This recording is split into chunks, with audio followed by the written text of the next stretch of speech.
Knowing that the MT does not have explicit land use authority, but recognizing the role that transit plays in creating and maintaining sustainable communities, what do you believe the proper role for the MTA is in promoting sustainable communities? Let me point out, of course, transit is an integral part of that. And are there ways the MTA could drive the agenda in areas that would improve sustainability in our city? Yes, and I think actually I would extend that point, because I think this is a point that is very much a regional point. In many ways, I think the question of transit-oriented development, in a series of small pockets, actually fits outside the region as much as inside in the region as much as in the city. We've been really working to try to encourage transit-oriented development in particular corridors, in particular areas where you can imagine development taking place in conjunction with transit investments that are being made. There are some places where that's been done. It's been done very successfully, and I think that's terrific. Within the city, you're seeing that right now with the West Side Yard. I mean, the project, the Hudson Yards project, the building the number 7 line, the connection to the Hudson Lights project, the opening up of a whole new area of New York. I truly believe we're going to see this reshaped, probably a little more slowly than we would have liked by the economic downturn. But I think we will see this reshaped as a result of doing it. My frustration, as I said, is I wish, and I think maybe it's implicit in the question that's there. I wish when we set out to do Second Avenue Subway that we said to ourselves, we haven't built a new project like this in 50, 60 years, whatever it might be.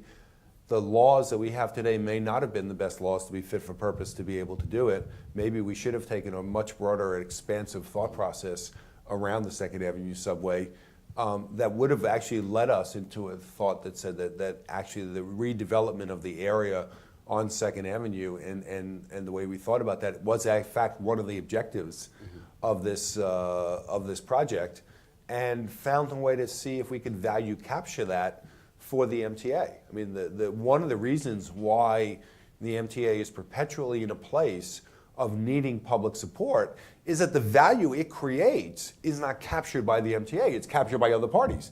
And so it's captured by landowners, it's captured by the city and the state in the way that they collect taxes. But Second Avenue was potentially an opportunity to be able to do that, and I think that was an opportunity lost. Well, I think, let me just close with a question which I don't think you'll have anywhere else raised to you. Now I'm really nervous. Do you think the MTA in running mass transit should take over PATH and New Jersey Transit so that you really have the full regional mass transit under your domain? You're right, I've never been asked that question before. No one else would think of it.